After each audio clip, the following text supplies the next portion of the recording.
నాలా ఎంతమంది beetroot haters ఉన్నారు? నా కొంపలోకి వెళ్ళలేని వెజిటేబుల్స్లో బీట్రూట్, క్యారెట్, తోటకూర, బెండకాయ నాకు 4 వెజిటేబుల్స్ అంటే పరమ అలర్జీ అండి. బట్ నా బాడీలో బ్లడ్ పర్సంటేజ్ చాలా తక్కువ ఉందని డాక్టర్ చాలా స్ట్రిక్ట్గా వార్న్ చేశారనమాట. ఇలాగే ఉంటే రేపు నాకు ప్రెగ్నెన్సీలో కాంప్లికేషన్స్ వస్తాయని డాక్టర్ స్ట్రిక్ట్గా వార్న్ చేసి తోటకూర, పాలకూర, దానిమ్మకాయ, క్యారెట్, బీట్రూట్ ఎక్కువగా తినమని చెప్పారు. సో ఇంటికి వచ్చి జ్యూస్ చేసుకుని తాగితే వామిటింగ్ అయిపోయిందని బీట్రూట్ని స్లోగా నా బాడీకి అలవాటు చేయాలని ఇలా పచ్చడితో స్టార్ట్ చేశాను. అండ్ ఈ పచ్చడి నేను ఎప్పుడు పచ్చిమిర్చియే కాకుండా ఇలా ఎండుమిర్చితో కూడా చేసుకుంటూ ఉంటాను.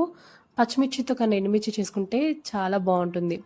అండ్ బీట్రూట్ పచ్చడి టేస్టీగా ఉండాలంటే మనము ముక్కలు చాలా సన్నగా చాప్ చేసుకుని ఆయిల్లో చక్కగా ఫ్రై చేసుకునే దాన్ని బట్టే ఈ బీట్రూట్ పచ్చడి టేస్ట్ కూడా డిపెండ్ అయి ఉంటుంది.